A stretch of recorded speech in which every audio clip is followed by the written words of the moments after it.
It's that time again. It's the Burky and the Badger Board Game Babble Show. It's going to get wild. It's going to get wacky. It might even get a little zany. We're going to talk about board games and the board game industry. And, you know, we might talk about anything else we want to talk about. Hey. We're live, the Burky and Badger Board Game Babble Show.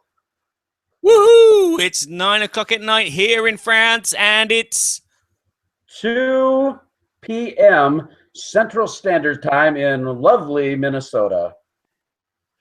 Hey, excited for this show, man. I am just pumped, Barry. The topic that we're going to talk about today, I'm just really jazzed about. And I just love the fact that, you know, I got friends all the way across the world, across the pond, the Atlantic Ocean, and you in France. And this is just awesome there, Sir Barry Dublé. No. It's Mr. Badger, if you please. Oh, Mr. Badger, yes. So how you been, my friend? Yeah, I've been okay. I've been working, which has been fun. And I take it we're going to jump straight down to there. Small talk. The weekend I went to a convention here in France called Paris Ludique. And I was hoping to have lots of hot news and exciting things for you, but my family has been cursed. Oh, Burky. No. Yes, my family is cursed. Let me go back to the beginning. The first convention I went to was Lowdown here in France, up at Lille. And it was our first convention. We didn't know what to expect. And it was a big hall, and it was packed with some of the big name publishers here in France, like Yellow and the other ones. Asmodee, sorry, I'm forgetting. Fun Forge, lots of games there. So we didn't know what to do as a family, and we went along and we saw it, and it was fun. And then we left early, and on the way home, my wife decided to stop off at another village because there's a nice old style village in Lyon. So we went there, and my daughter actually fell over and banged her head on the cobbled pavestones there. And so we had to spend the rest of that night in hospital. And then there was Essen. We went to Essen one year, and my wife had sciatic in her back, and she was in pain. And we'd planned to go for 3 days, and we ended up staying like about 6-7 hours in one day. So that event went to pants. And so guess what happened this weekend? Oh, no. What happened this weekend? We went, and we were there for a couple of hours, and we had to go to hospital again. No. So I spent about 7 hours looking at the walls of a hospital in Paris, and my daughter kept asking, "Where's the Eiffel Tower, Daddy? I can't see it." So I've been cursed. Whenever I go to a convention, I end up staying a bit and then not seeing the rest, and probably ended up in hospital. So, no. Was it you were in the hospital, or was it your wife that got hurt? It was my wife collapsed, but she's fine. Don't worry, don't panic. Everything's okay with her. She's just a load of circumstances that happened at once, and it was too much for her. She saw Bruno Fiduti, and she passed out. I love you, Bruno Fiduti and Bruno Caffola. And what about you then, Burky? What have you been up to? Oh, it's been crazy here too. Like life for you has been busy. Life for me has been really busy. Been super exciting. My baby, my daughter Gabrielle, actually graduated from high school, and she was taking college classes also, but she's actually graduated. So we had big family get together and graduation. I smoked lots of barbecue pork loin, and we ate well. I wonder what you were going to say, that you smoked lots of like a student. No, not that stuff. Just meat. Okay. But we had my dad came up from North Dakota where he lives, and we had an awesome time with that. And my dad, he likes to play cards and poker and things like that, but not much for board games. But we pulled out Ink and Gold, and we pulled out Roll For It, a couple, entry-level type games that are fun and are enjoyable. But then we did something kind of classic. We sat and played several hands of cribbage. And it was kind of funny. You play cribbage? No, never. Well, cribbage is just a fun little 120-point card game where you're trying to get matches and runs. And anyway, it's a basic card game. But man, we just had a great time playing. And I have to say, I took a couple quarters off my dad that day. Playing for money, eh? Yeah. Maybe I should do that with my daughter. It's more like jelly beans, just jelly beans. But other than that, we've been just keeping real busy doing some fun stuff like that. We're in the middle of a production right now of our 3rd episode of Board Game Theater. I'll show you a little preview. Nobody else has seen this, okay? Nobody's seen this. Okay. First time ever, live on the Burky and Badger show. Look at this. Here it goes. Oh, yeah. Come on, baby. Salute the captain. Oh, he looked, doesn't he? He looks very Babylon 5-y. Well, he's the cunning captain from the game Star Realms, which is our next episode. There may be a possibility that you'll have some very intimate familiarity with this game. Yes, it's looking at me on the shelf over there saying, play me, and I still haven't played it! Ah!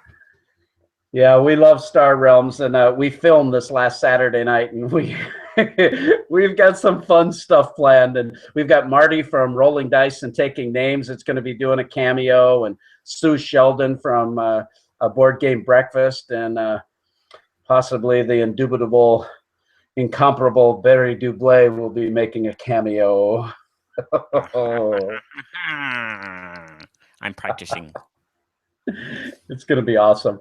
So anyway, super excited about that. But along with this graduation with my daughter, we're going to Dice Tower Con. First time we've ever been there. Love the Dice Tower. Have heard such great things about this con. And so for my graduation present to my daughter, we are going together. Just her and I are flying down there, going to the con. We're going to take in a couple theme parks, but pretty much just going to enjoy a great time of gaming, and super pumped about all that. It sounds fantastic. It sounds fantastic. Stop flicking with the buttons, Barry. Oh! Right, Burky, do you want to give a rundown of what's going to be occurring on this show tonight? Or this I'll tell you. For you?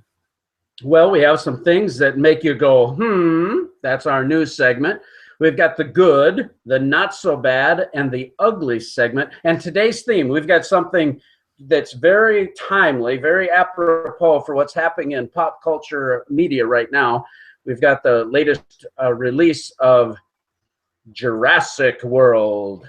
And so our theme today is Jurassic Park for the good, the bad, and the ugly. Go through our through those in just a few moments, but then Which one's that? and then that's not the one we wanted to do. No. We are also going to go through our Babble section, and what we're talking about today in the Babble is gaming awards, their relevance, all kinds of information regarding to that. And if you're joining us live, we would love to have you join us with questions. You can connect with us on Twitter, or you can connect with us through the Hangout with questions, and we would love for you to participate in that kind of thing. And if we have some time, we might have another segment that's called If They Can Talk. We'll see how it all goes here for the time of the show. So basically, Barry, if you want to start it off with the news, things that make you go,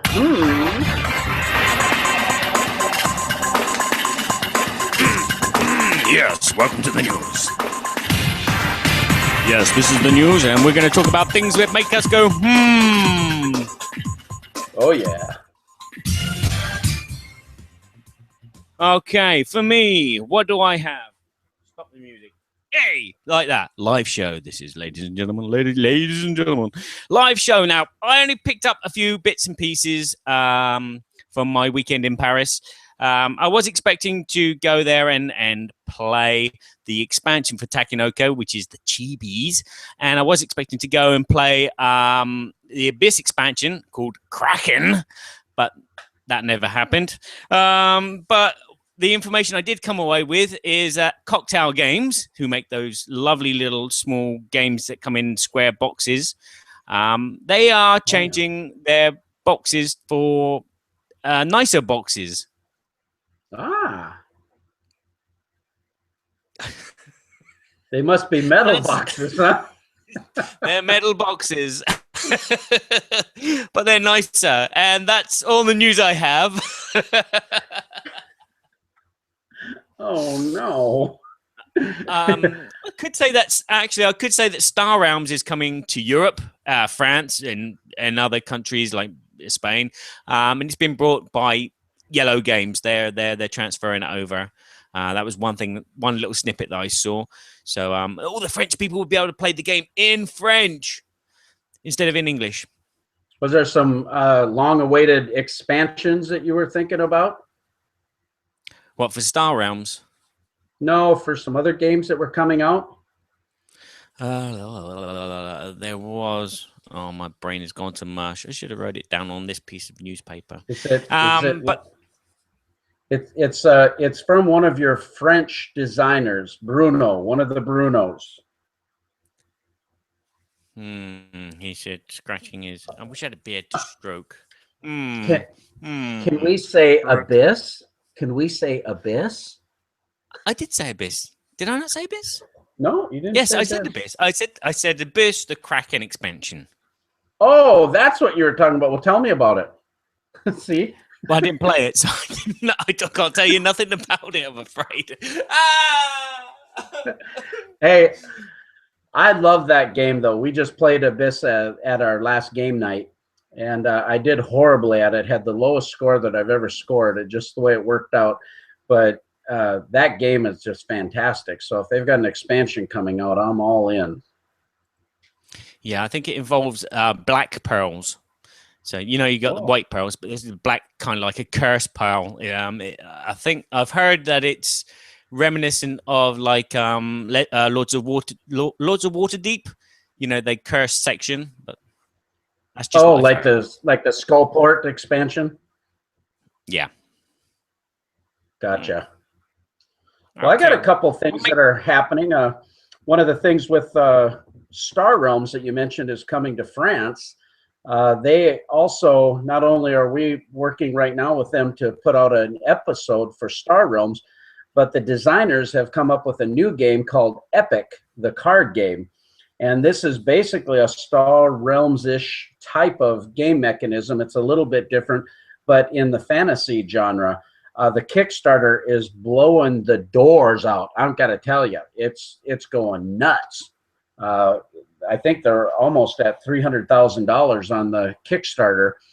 So that's very exciting for Rob and Darwin, those guys at White Wizard Games. So that's very exciting.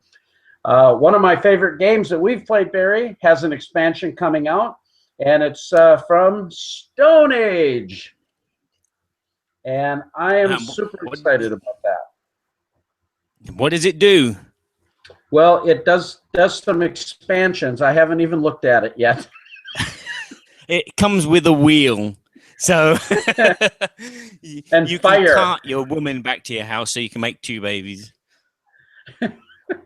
Yeah, it has all kinds of fun stuff, I'm sure. I actually haven't gotten a chance to review it, but I saw the news that it was coming out and it's available. There's another thing that's kind of interesting that I saw is from Grok Gaming. It's a company out of Canada, but they're making custom gaming mats. And I've actually talked to the owner, Steve is his name, and at Grok Gaming Mats, what they're actually doing is you can send in a custom graphic, and they will either make you a vinyl or a canvas mat, and they make it in a variety of different sizes. Yeah, it's very cool. You can make a map for putting your starship figures on, and for X-wing and Armada and things like that. Yeah. Absolutely. They've got kind of generic type of mats for like Dice Tower or for Dice Masters. They've got some Star Wars related type of things, but they can custom design a mat for you. So if you've got a special game and you want to send them an image, they'll actually do that. I think there's only about 17 days left on the Kickstarter, but you can get a 36 by 36 mat, and I think they were $25, $30. So it was really quite reasonable, actually. So that's kind of a neat thing that I thought was interesting. One thing, too, this is news related, in a sense, is just for the Burky and Badger listeners, we've got our good friend Robert Searing from Insert Here. And Robert makes these wonderful foam inserts. And the foam inserts that he has are on his site, searingme.com, searing.me.com, or .me, excuse me. And you can get 15% off just by putting in BGT15 as the coupon code. You save 15% on an awesome insert. Wow, that's really kind of Rob. We'll have to get him on the show one day, Burky. That would be awesome. He's a great guy. Yeah, he is. He's super friendly, super gentle, super in the game. I bet he's a real he attacks from behind and sticks knives in your back. I bet he's a player like that. But he's like really nice on the outside. Yeah, that's going to be fun. He's going to be at Gen Con. We're going to actually get together and play some games and have some fun. So that'll be great. Well, I guess it's time for the good and the bad and the ugly segment.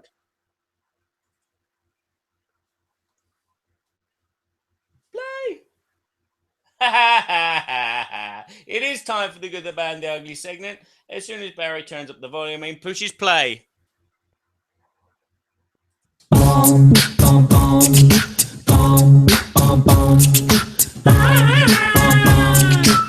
good, the not so bad. Wait for it. And the ugly. Well, I'll go through Device skills. our scale for the good, the not so bad, and the ugly. This week our theme is the Jurassic Park, Jurassic World. And for our good caption, we have, here we go. Like you say, this is live, everybody. There's the good. And for the not so bad, we've got an interesting character for the not so bad. Would you like me to do it? Yeah. Have you got it?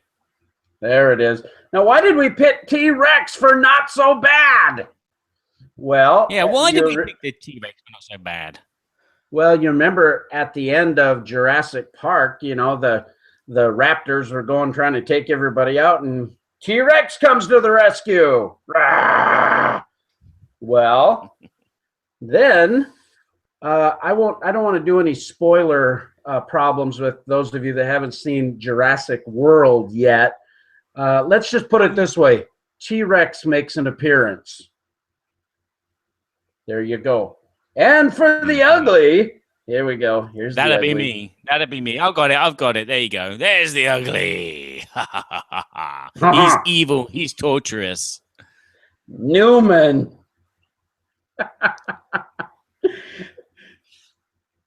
I can't remember that film that well. Well, that was a great show. Love Jurassic Park. Love all of them. I actually got to see Jurassic World the other day, so great flick. I think you'll enjoy it.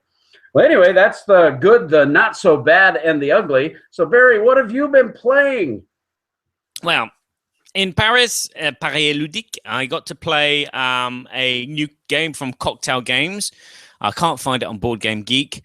And it's a game called, I've loaded the picture already. What are you doing? Push the right button, you monkey. Oh, it's a game called Pizza Time. And there it is. There's a pizza you make. You have these, each player has these 4 cards. As you can see, they all got pictures of pizza on them. And they all got different ingredients like the cheese, the mushroom, the olives, and the peppers. And they all got different amounts of numbers. And basically what will happen is there's 4 cards in the middle. You mix them up. There's 4 piles of cards. So there's cheese, olives, peppers, and mushrooms. And then you turn them over, and they've got a quantity amount on each one. And then it's a race game. The first player to create a pizza by flipping these tiles and arranging them to get 2 out of the 4 ingredients wins a point. And then the level goes up as the game goes on. So there's 6 rounds. You do 2 rounds where you need to get 2 of the requests from the orders. And then there's 3, and then there's 4. And the game is really... Well, I'm not going to say anything yet. I'm not going to say anything. What do you think I think of this game, Burky? Oh, what do I think you think? Well, gosh. It's hard not to let it out of the bag, isn't it? Yeah. I got a feeling you're going to say... Ooh, you Not are so correct, mister. Yes, it's not a bad game. It's not a great game. It's not something that you're going to play all the time. It is a fun game for kids. And again, it's one of those things that you can just break open at a party and just play with a group of friends. It plays up to 6 players, so it's just like quick to do. And that version that we played was like, they were like beer coaster size, but I'm sure that the box will be a bit smaller. The art's cute and adorable, and it's a simple little kind of game. So... Pizza Time by Cocktail Games. Look out for that in the future. Yeah, that looked really interesting. Well, we've been playing something that's been it's been out for a while, but this is kind of one of these what I would consider one of these evergreen type of games, but it's a twist on the theme of an evergreen type of game. And can you guess what that might be, Barry? An evergreen? Is it Log Forester version 7? No, this is really one of the games that when I started really getting into European type of games, I really cut my teeth on the base of this game, and that was this. Agricola. Not quite. Oh, look at it in all its glory. It's Star Trek Catan by Mayfair Games. Now, of course, I'm referring to Catan. Oh, the Empire. That's the wrong film. Wrong film. Sorry. They probably didn't see that I was doing that. No, I'm not a Star Wars fan, honest. Go on, carry on. Sorry. Well, love Catan. I still enjoy Catan. You know, I know people kind of have gotten past that because it's had some age to it, but we still enjoy playing Catan. The player interaction is really good. What's really nice about Star Trek Catan is that, you know, not only are you in the Star Trek universe, this is kind of cool. Star Trek Catan came out with these separate mats at Gen Con 2 years ago. And I was over in the Mayfair booth section, and I was playing Star Trek Catan. I love Star Trek. And I ended up playing a game. I sat down next to this guy who happened to be the designer of the actual new maps. And we had this huge, long discussion about how much time they put into making sure that they named each one of these sectors and planets so that it was really true to Star Trek canon. I even have a signed copy. You sit next to the greatest people in the world. You don't know who they are. And all of a sudden, oh, well, you like that game? Wow, I actually designed that game. Oh, no, you like that game? It was me that made that little meeple out of pixels from a computer game. I had to like put my hand in the screen and rip the pixels out and then construct it. Every time you got an interesting story like that, you met someone and they did this. Well, it was really fun to meet the guy, and he was really passionate. And the thing I like about Star Trek Catan is that not only does it have the normal playing and so forth, but it has all these Star Trek cards. You can see I've placed that up there. Each one of the original cast members has a special ability. which is really cool. If you have Captain Kirk, for instance, if you have Captain Kirk, that means that you can move your token away from the Klingon Marauder. Sorry. But there's all kinds of, they've got Uhura and Scotty and Sulu and all the main characters, and they all give you a little bit of thing, and you can do two things with them. You can use it once, or you can use it twice by flipping it over. After you've used it twice, you swap it out with one of those other ones, and they just give you a little extra special player ability.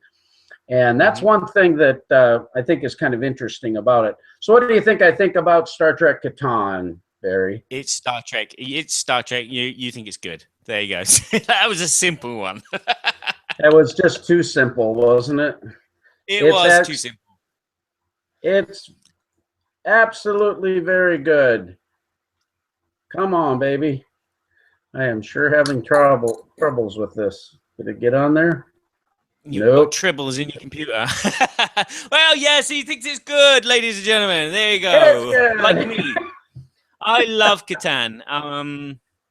I like Catan so much, I've written a song about Catan. So it's just sitting down and getting to be able to record it and make a video for it and then post it out. So keep your eyes posted for a song about Catan by me. Ooh, yes, Catan is just fun. It's simple. It can be annoying if the dice rolls don't go your way, but there's ways to mitigate that. So yeah, there is, and there's a lot more strategy in that game than I think people give it credit. You do have dice rolling, and I understand that, but it's still a lot of fun. It's light, it's easy to teach, and then you throw Star Trek on top of it. Hey, it's a winner in my book. So what else have you been playing, Barry? Well, another game I got to play because I was at Paris Ludic for a very short time. We got to play quite a few kids' games because I've got my daughter, and it was a family day out. And we went over to, I can't remember what booth it was, Blue Cocker, I think it was. And no, it was Superlude. Superlude. They have this game here, which looks really cute, called Maître Renard, which is Master Fox. And it's basically, it's a kid's game. It's a lovely kid's game with little Pac-Man figures, but they're not Pac-Man, really. Each player has a mask, which they put on their head. But before they put their mask on their head, you deal out 3 cards, and that's the objects that you've got to steal as a fox. You're breaking into a farm and you're stealing, and there'll be things like sheep, chickens, ducks, and horses and cows. And each of the wooden pieces, if you can see it properly on your screen, is a different animal. So you play a couple of rounds where you're stealing animals. You put this blindfold over your head, and you use one hand. And all the players have got their hand in this box where the shapes are. They take 3 objects out. When one player has 3 objects in their hand, they shout stop. You look at the objects, and if they're correct, you get a point for them. If they're not correct, you lose a point for them. And after a couple of rounds, you introduce some more objects. So there's like cheese, and then there's like snakes, which give you special powers. And after about 6 rounds, the game ends, and the player with the most points is the winner. That's it. Wow. Well, that looks interesting. Yes, it's a very touchy-feely game for kids, which sounds wrong. Sorry. Well, I would probably have to say that you probably think it's not so bad. Ooh, you're reading. We're reading minds tonight. Yes. It's not so bad. It is what it is. It's looking for chickens because he wants a chicken now. And Tastes like chicken. It's just a very light. Yeah. Everything tastes like chicken. It's just a light kids game, which uses your senses of feeling.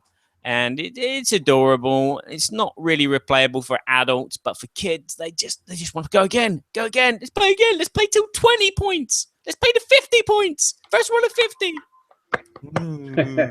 But yeah, it is just a really nice produced game. Small. I don't know what the price is. Again, I don't know if this is out in America yet because I think it is coming soon. But not too bad. Not too bad. Yeah. And what else have you been playing in Burky? Oh, Well, I've been playing an older game. Kind of interesting. I actually picked this up on a Kickstarter when they did the remake of Thebes. Thebes, the card game, and Thebes, the regular game. And Queen Games was offering Big Box Alhambra. Ooh. And it so happened local gaming group that we got together, and my buddy has the base game. I actually haven't got my big box out of shrink wrap yet, and I had never played it. And we had a little bit of time to kill before the rest of the game group came, so we played a quick game of the base game of Alhambra. You can see that picture there. And basically in Alhambra, for those of you that don't know, you're building in Spanish Alhambra. And by doing so, you connect with these different cards that allow you to play, that you purchase different spots, and each of those different spots in your Alhambra give you points. But there's walls that are around these different buildings, and when you're putting them down, you have to make sure that these walls are connected, and you get points for how many of those walls are connected. There's really a cool something that I haven't quite seen before like this in the set collection of these cards. If you pay the exact amount, if say the card costs 6 and you pay the exact amount, 6, you get to take another action, which I found that to be kind of interesting. And we played that game with just a couple of us until the rest of our game group arrived. And what do you think I thought about that, Barry? Ooh, this is a tough one because I have Alhambra, the base game, and we play it quite a lot because it's a very easy game for people to get into. And when my parents come round, they kind of picked it up similarly easily because of there's 4 currencies, and I always make the mistake of like buying a green tile with green money when it's not. It's in the wrong space. It's on the blue space, so you got to buy it with blue money. But I think I'm stalling as much as I can, Burky. Have you got your picture ready? I do.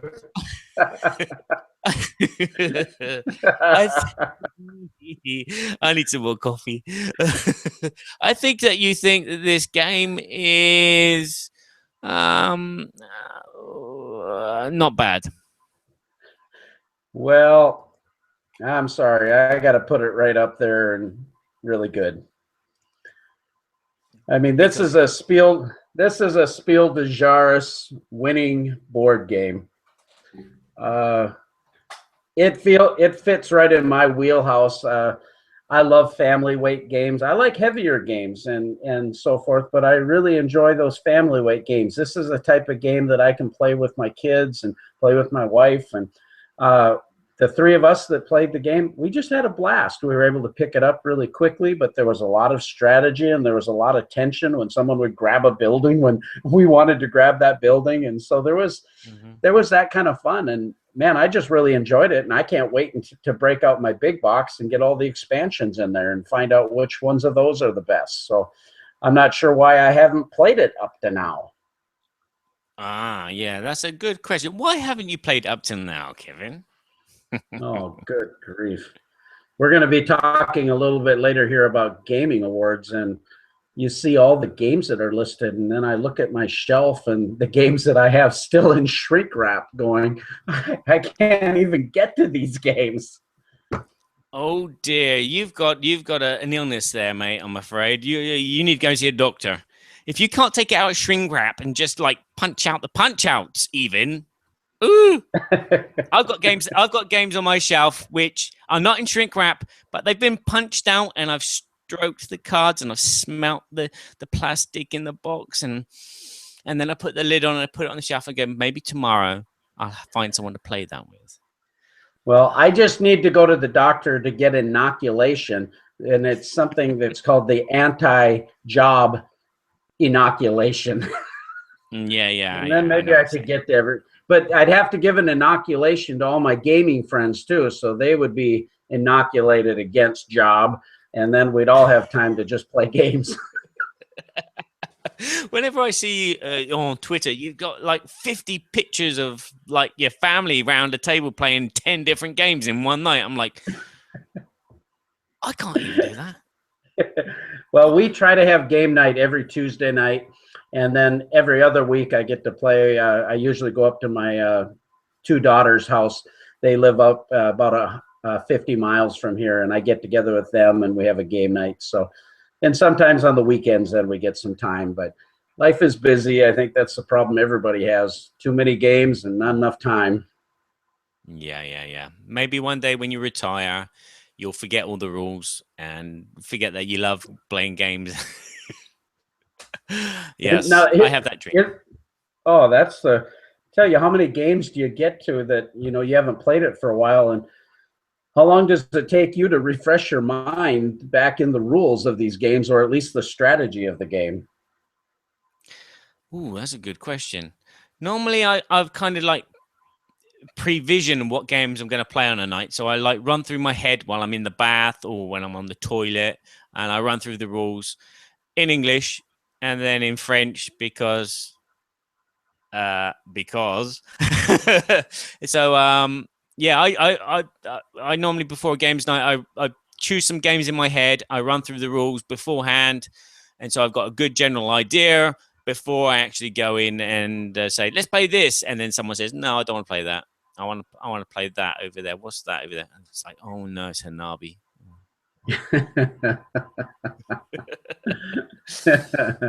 Well, is there any other games that you wanted to talk about, Barry? There was. I've got no pictures or any art because it's a brand new game which is not out yet. I just dug these up. These are my tickets for Paris Ludique. Oh yes, it cost €5 for the weekend. €5, and it was lovely, lovely day. There were all the French publishers there, and I got this little promo for. I don't know if you know this game. Yeah. Colt Express. Yeah, there's a promo here. Well. Yeah, there's a 2 and 3 player variant. Which is going to be in the expansion, which comes out later next year, 2016, called Marshals and Prisoners. And then there's another variant here for another expansion, which is coming out in October, called Horses and Diligence. I'm trying to translate in French, pardon. It's Chevaux et Diligence. Yeah. But yeah, it looks like you can get on horses and ride around the train, jump off the train and stuff. So yeah, Paris Ludique. I got to play a new game, another new game from Cocktail Games. And before I go any further, I have to say, Matthew at Cocktail Games, thank you very much for looking after my daughter. It's done. I'm choked up now. Whew. Anyway, the game we've played is called I'll translate it, Taxis of the Marne. Marne is the area of France where I live, and it's a game set in World War I. And it's a cooperative game, much like Hanabi, but everyone can see what cards everyone's got. I think that's how he explained the game anyway. You might have to not see your cards. But what you're doing is on your turn, you have 3 actions. You can move this officer around the town. There's like 8 different locations. You can distribute soldiers to one of these locations by playing a color card with a number of soldiers on it, or you can swap a card with another player. And the objective of the game is, at the beginning of your turn, you take a card, a tile. You'll know what it is because they're color coded from the back, because there's like 2 regions which are red, 2 regions which are blue, 2 regions that are green, 2 regions that are yellow. And you turn it over and it tells you what road you want to go to. So you put it down and it says, oh, it needs 3 soldiers at the Rue de Chantel, for example. So you got to move the 2 peons, French, tokens, to the right place, to the Rue, and then play the card to drop off the soldiers there, to remove that card.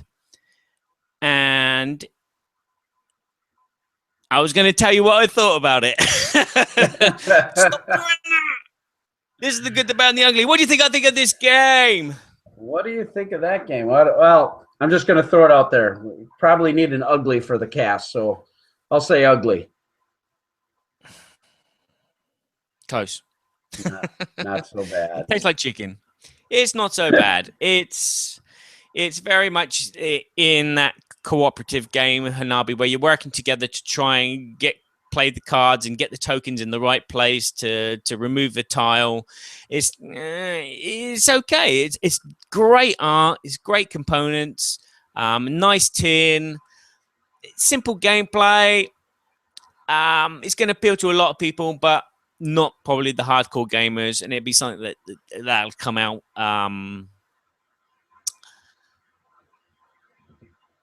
Blank. Yeah, it'd be something that'll, it's just a light filler game kind of thing. So look out for that. It looks nice. It plays nice. And if you like those kind of Hanabi style games, this fits in perfectly with it. Awesome. Well, I think we should just get right on to the Babble and talk about our topic for the day, Barry. Okay, the Babble it is. And have I got any music for the Babble? Not at the moment. I'll work on some music for the Babble. But the Babble will look like this. Yes. Would you give these two monkeys a podcast? It's going well today. What we need, Barry, is a producer, someone that can push all the buttons. Yes. You're like the jack of all trades right now. You're a monkey with 10 fingers. You're the 6-fingered monkey. Yeah, I got my other computer over here. It's got my Windows media player. I got my phone here waiting for an SMS. And I got my vodka here, which is helping very nicely. Hey, thank you guys. It's nice to be here. That's a big glass of vodka. Well, the Babble topic for the day is we're going to be talking about gaming awards. We're going to talk about, there's many different types of gaming awards, but we're going to also look at which ones are the most relevant, the ones that are out there currently, and some ones that still have been yet to be done. One of the things that we saw early in the year was the BGG, or the Golden Geek Awards, were awarded. Just recently, we saw that Origins, which is produced by Gamma, I believe, put out their gaming awards. One award that's already been awarded was part of I believe it was the Kinderspiel, correct? Yes, it was. And that was, the game for that was Spitterfall, or do you remember? Yes. Spider-Man. The vodka is attacking me. It's like crazy here. So the spiders, the spider game. I'm looking. But the Kennerspiel, the strategy game, and the Spiel des Jahres, that game, those have not been yet awarded. And then we've got the upcoming Dice Tower Awards as well. And I want to talk about a lot of those different things, but we'll talk about relevance and categories and all kinds of topics. And if anybody's online and you have some questions, we would love to have you participate with us in that. Okay, I've got Craig Stewart, our friend from last time. He says, how are you guys doing? Are you guys cool? There's a question. Are we cool? We're so cool. We are like really cool. Cool. There. How's that for answering your question? I'm burning up in here. You probably see I'm brown and red. Sorry. Hot here. It's 22 degrees still, and it's 10 o'clock nearly. Oh. Must have something to do with what's cool, in that glass.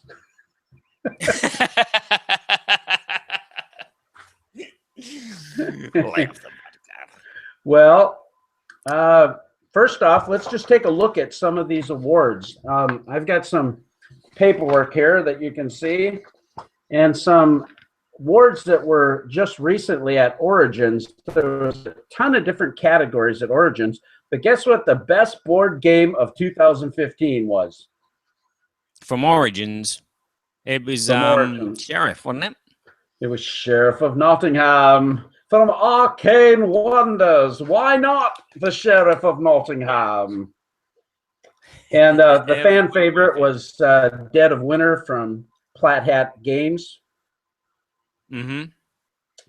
The best card game at Origins was actually Splendor by Asmodee. Woohoo! And the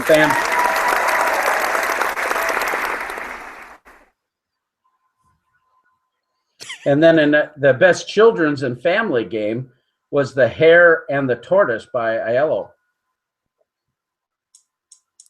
Yellow. By Yellow. Hello. Yellow.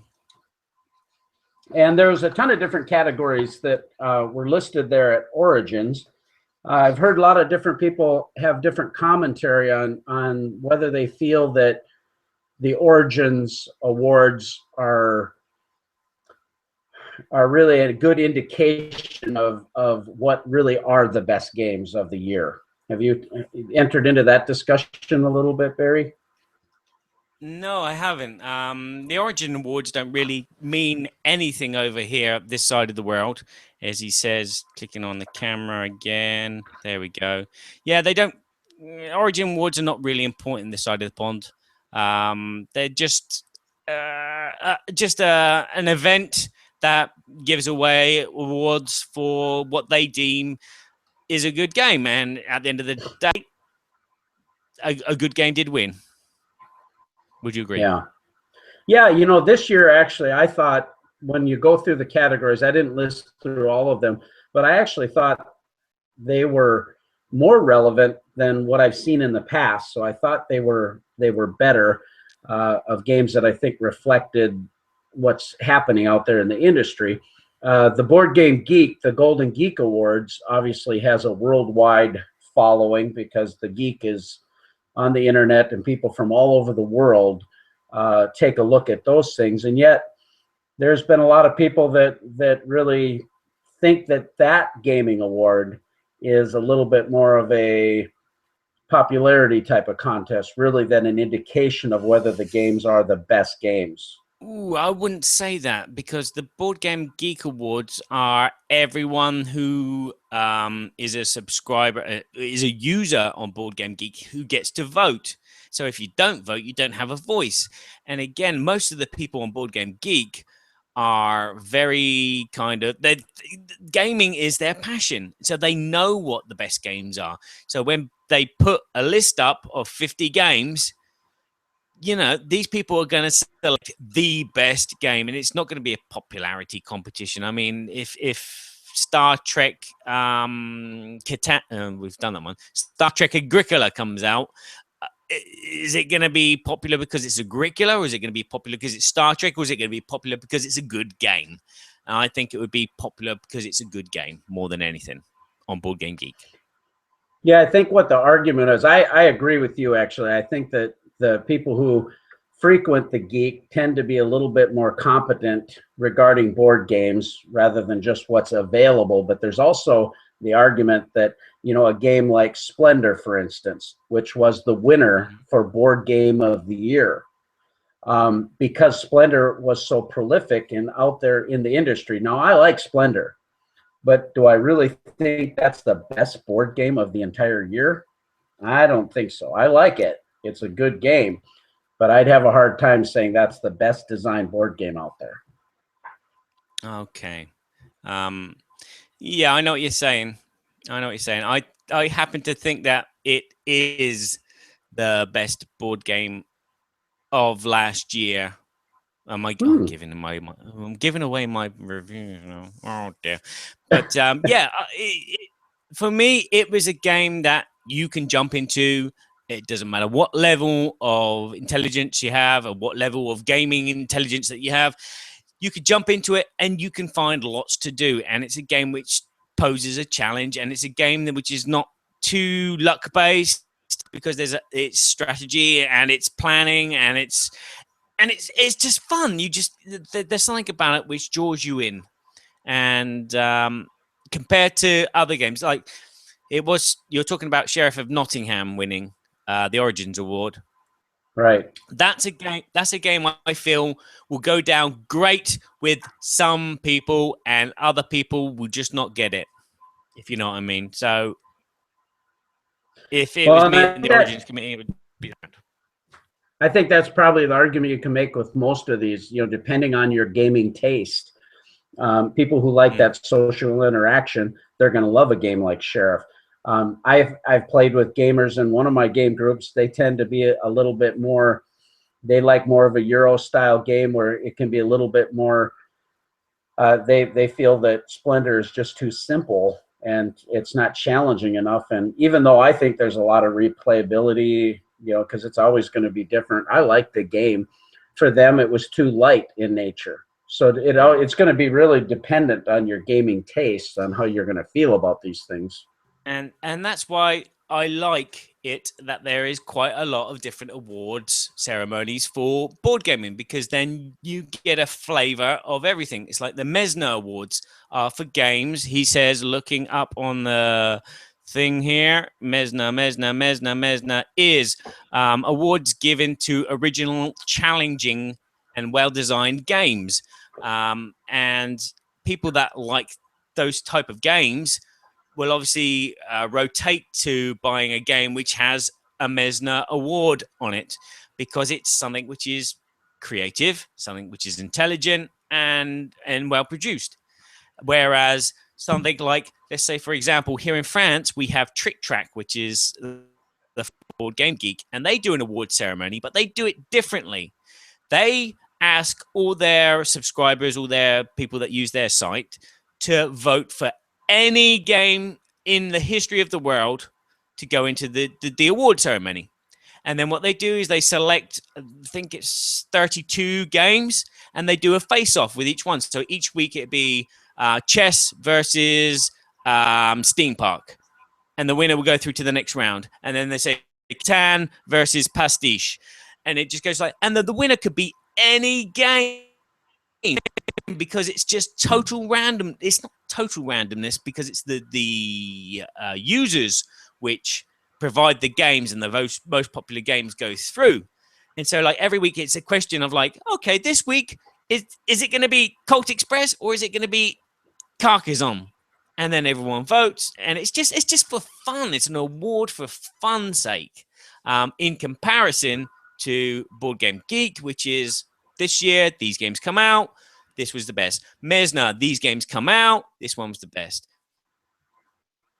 Yeah, no, I think one of the things that I like about the Golden Geek Awards is there's a lot of categories, and not just board gaming. They even go to, most innovative party game, print and play, solo games, strategy games, thematic games, war games. They even have a category for best podcast. So someday, Barry, maybe we will, well, when hell freezes over, we can be nominated for best podcast. Craziest idea of a podcast. Yeah. Well, I've got a question here from. Sorry, I've got a question from Craig. He asks, "Does an award influence whether we purchase a game or not, and how often do we play it?" Yeah, great question. For me, if I'm looking for a game for my family that I think my wife would enjoy and that my kids would enjoy, something that we can interact with, the Spiel des Jahres, that has a big impact for me, because if it wins that, I'm usually going to be pretty interested. Now, I really disagreed with Hanabi, to be honest, because I bought it based on the Spiel, because I've enjoyed most of the Spiel games. That was not a game that my son liked it, but the rest of us really didn't care for it. And for being just such a little simple micro game like that, I was expecting that it was a Spiel des Jahres nominee. It would be Ticket to Ride. It would be Alhambra. It would be a game that we could really sit down and enjoy. It wouldn't be overly complicated, but so that would have been my thought there. Say that again. Didn't the size of the box give it away? Well, from the picture, I thought it was a great big box. Yeah. Oh. But yeah, but again, I thought because it won the Spiel des Jahres that it had a lot more legs than, maybe people might really enjoy that game, but that's not a game that I really care for.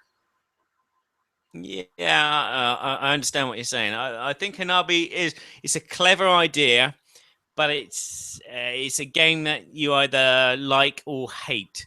There's no in between, because it's a game where you're trying to put thoughts into other players' heads, and then try and mind read and to know what cards you got. And you either is too brain exploding for you, or it's just it's great fun.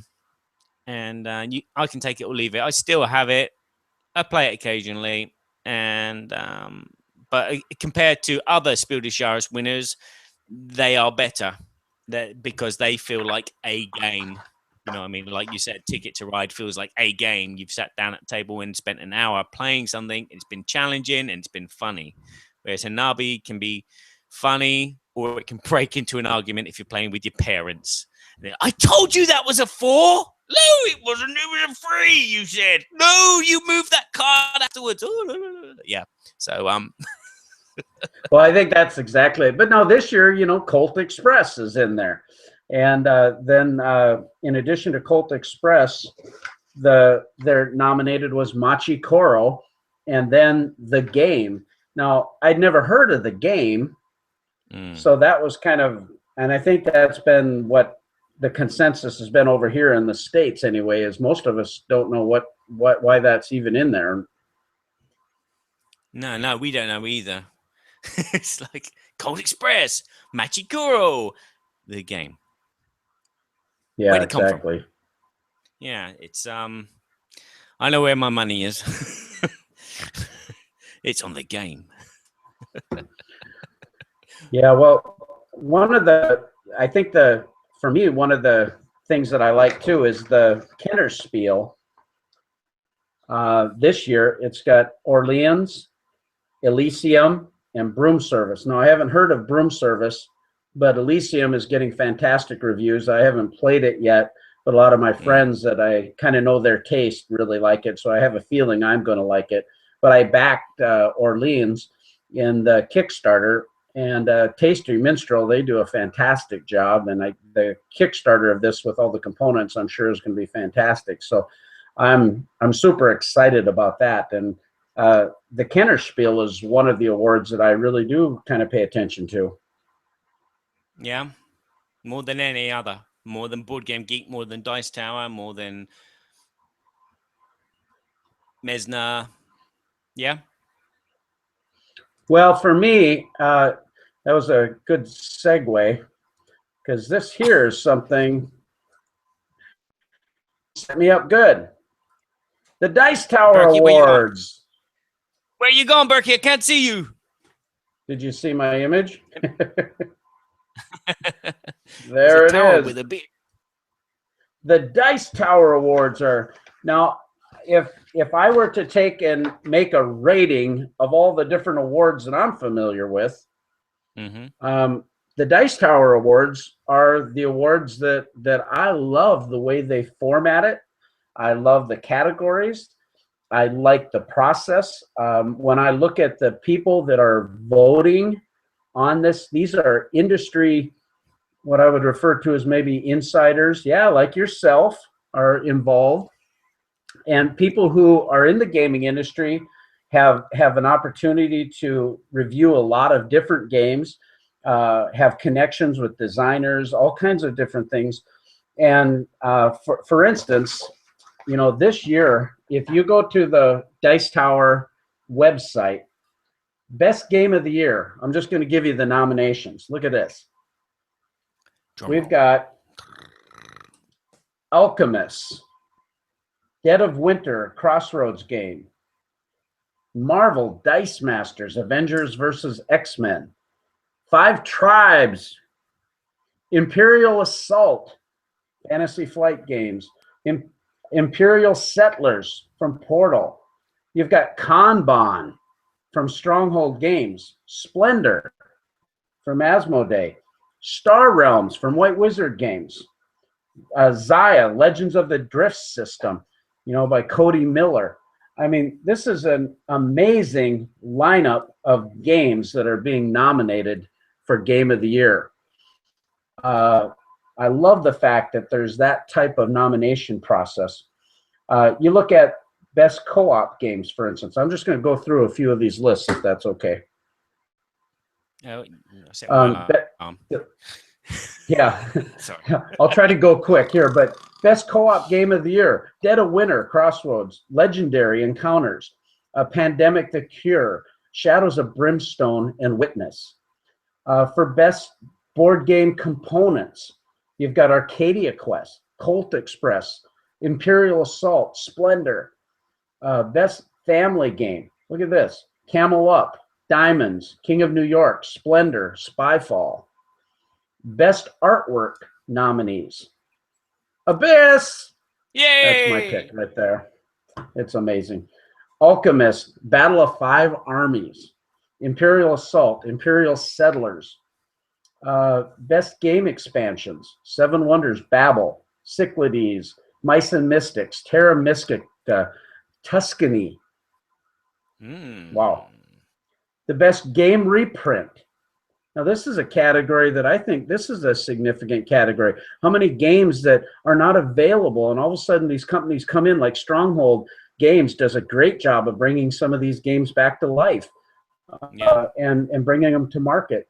Cash and Gun, 2nd edition, Doomtown Reloaded, Medina, which Stronghold did, San Juan, and then Ticket to Ride, 10th anniversary. Are you kidding me? That's awesome.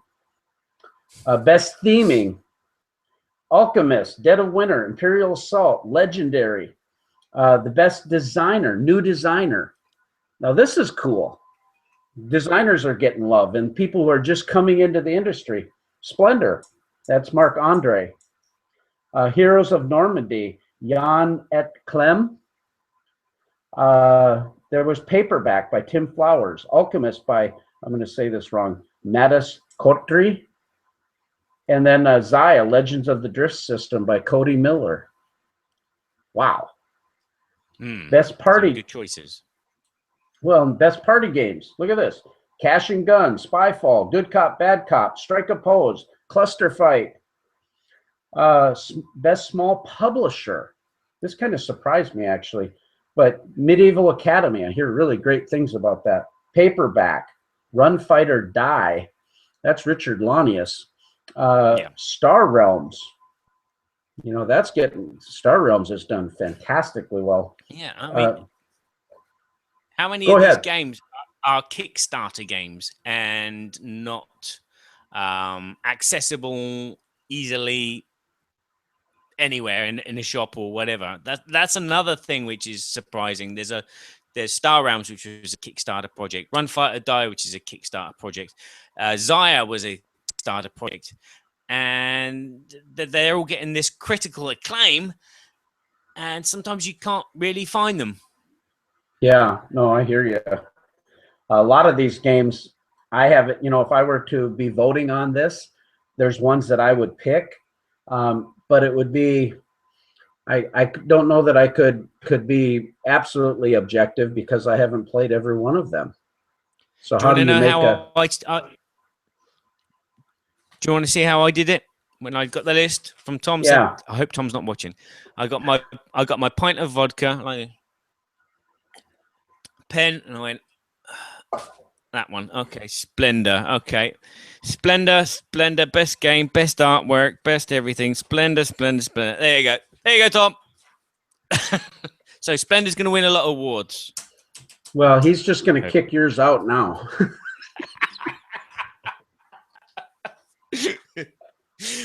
You're off the committee. You know, I was actually, you know, fairly impressed with the type of games.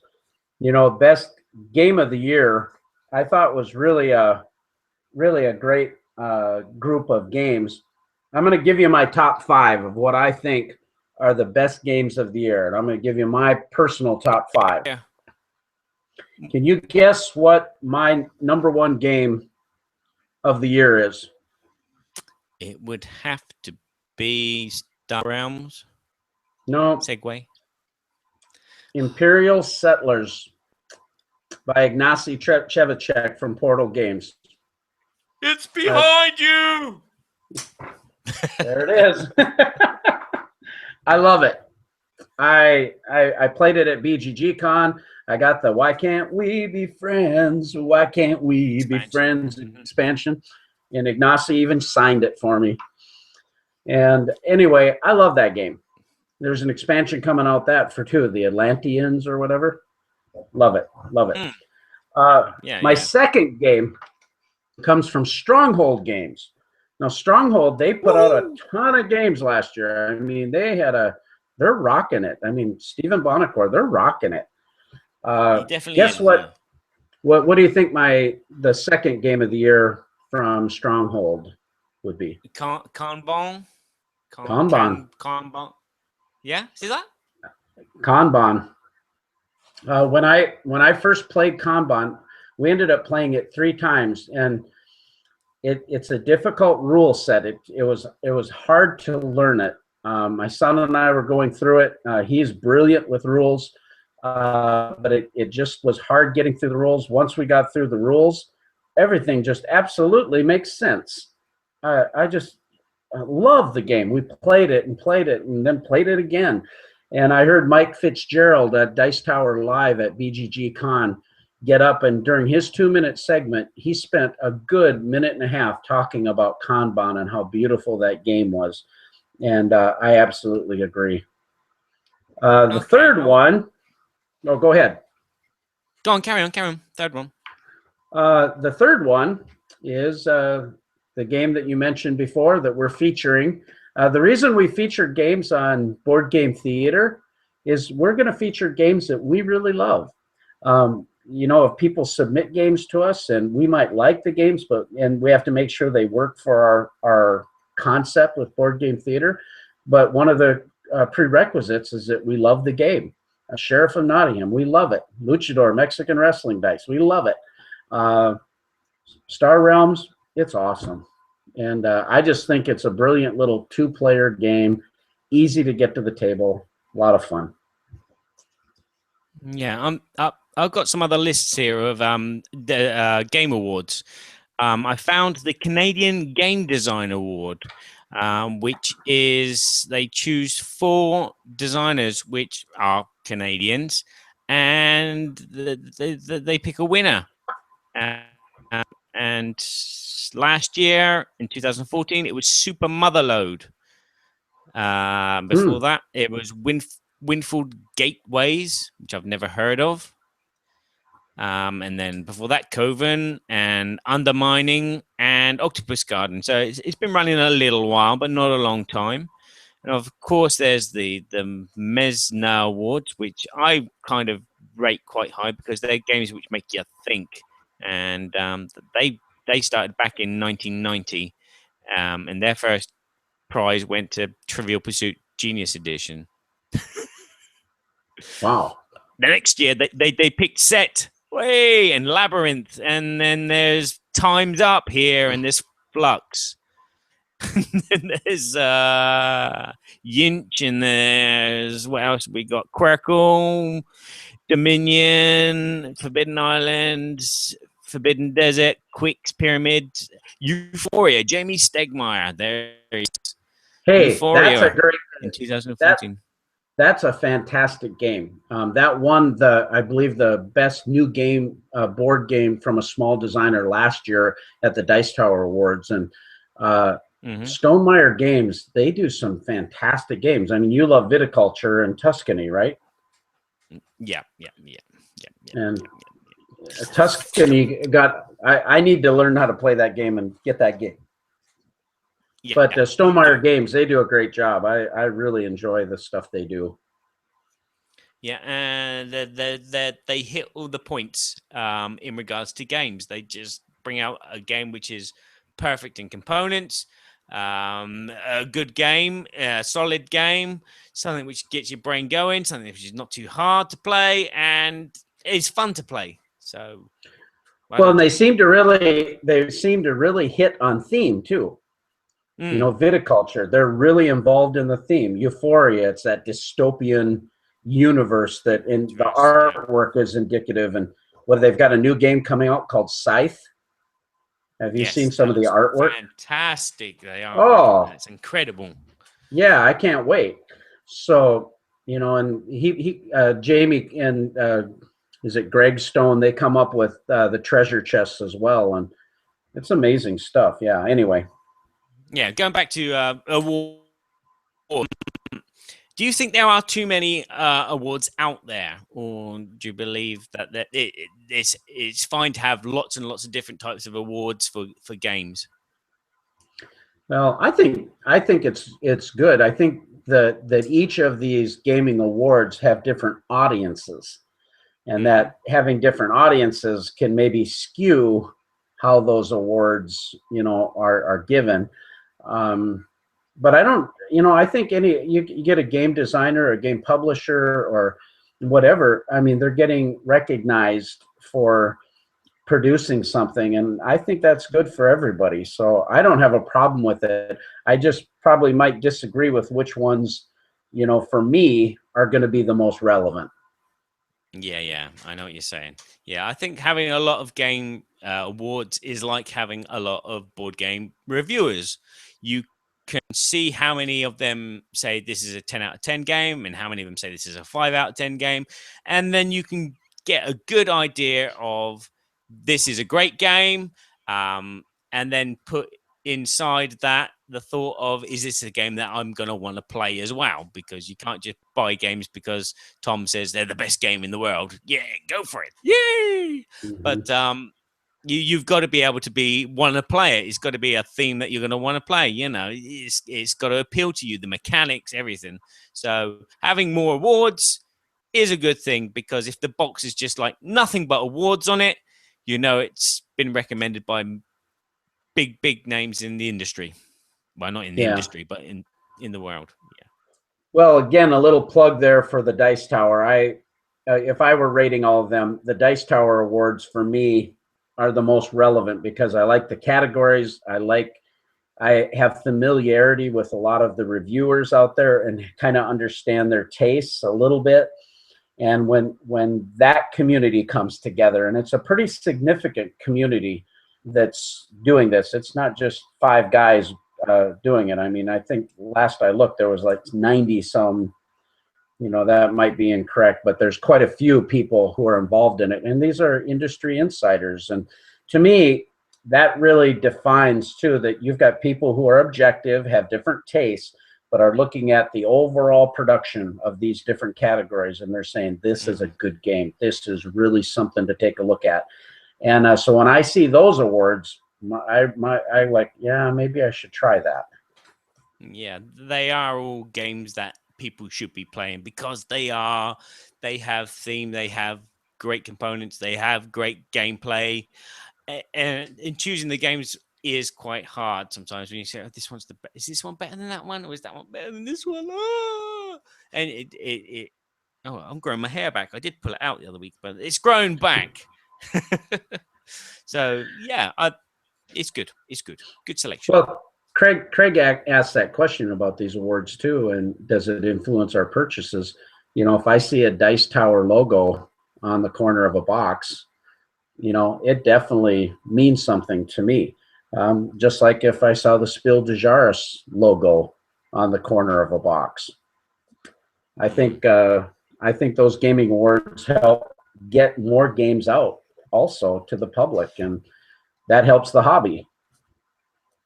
I had a strange thought today. Yeah, on boxes they put the awards, what they've won, and it's really nice and pretty cute. But if board games started to do the same like what films do, where they put like a quotation of a reviewer, so the reviewer might have hated the film but said something which they thought, in their name. So if Tom Vassell said that Hanabi was an interesting idea, but he hated it, and they write interesting idea, Tom Vassell, on the box, do you think that, where am I going? Do you think that is going to be something which is going to crop up in our future, where they don't actually put awards on, but they put quotations from Tom and Undead Vikings and Rodney Smith? Not that Rodney would ever criticize anything. Do you think that would that will happen in our future of our hobby? Well, publishers and marketing people are going to put everything in a positive light. So if they do, it will be positive, and it'll probably be on the back or the sides of the boxes, things of that nature. I think award stickers and things like that are more prolific will be more of a marketing thing than quotes. But I could be wrong about that. The industry's growing. Yeah, it definitely is. It's growing fast and big. The amount of companies that I saw on Saturday. Well, and it's like you go to Gen Con and it's just a flurry of activity with these companies, and Gen Con in particular is this is a big deal when these companies, because they get a positive nomination or they get a positive award, it's going to be blasted over all of their banners. I mean, it's going to have logos all over the place. And I mean, immediately, Arcane Wonders, they won the Sheriff of Nottingham. Well, they're giving thanks and kudos to all the different people involved. And it's all about the buzz on the Twitter and the Facebook and everything else. And rightfully so. But it's good for them. And I think it's good for the industry. Yeah, I agree. It's good for the industry. And as you said, you're tuning with one of the awards because the games will be your type of game. So you'll rely on the winners of each year for a award to be the good games which go into your collection. Like, as you said, these Dice Tower ones, these Builder Showers ones. Yeah. I'm working on a little comedy video actually for a Board Game Breakfast segment that I'm going to actually have some interesting characters talking about gaming awards. So we'll see how that turns out. I think characters might have an opinion on it too. Yeah. All played by your fabulous son, Joshua, yeah? Josiah, yeah. Oh, Josiah, pardon. Well, yeah, fantastic. I think it's a great topic. And feel free, if anybody you want to join in on our board game guild at the Board Game Geek and want to weigh in on the topic, or join us on our Facebook page. That's Facebook, Burky and Badger. Or you can join us on our Twitter, also at the Burky and Badger on Twitter. And you can join the conversation. This podcast will also be recorded so that you'll be able to get a hold of us. And we would love to interact with you and get your thoughts on it. I think there's a lot of different perspectives, and we would love to get feedback on that.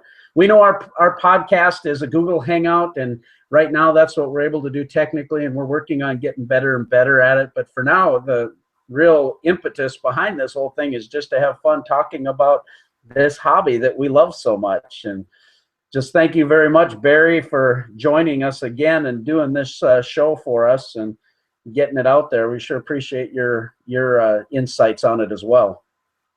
That's very kind of you. There you go. There's the links on the screen for you if you're watching this video live or not live, or in the future when we're all under the ground and whatever.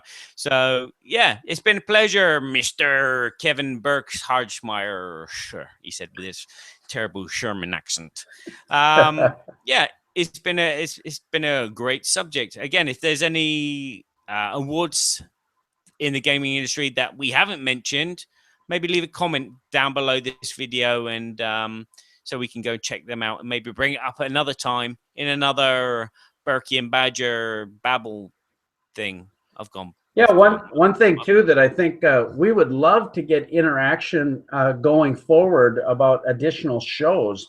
Like we have our good, the bad, the not so bad, and the ugly segment. And if you have a theme that you think we could play off that would be a relevant theme, we would love to get your insight into that too.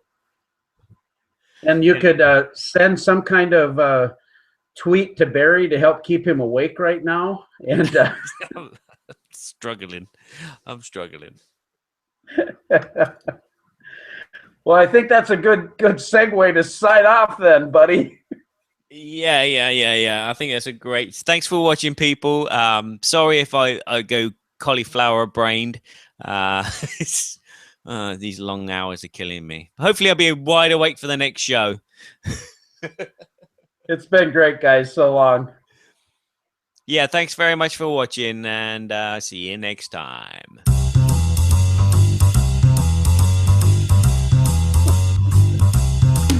We're so glad we had this time together. Now it's time to go. It won't be long. We'll have another show. So keep us in mind. Get online. Burky and Badger will be back in no time.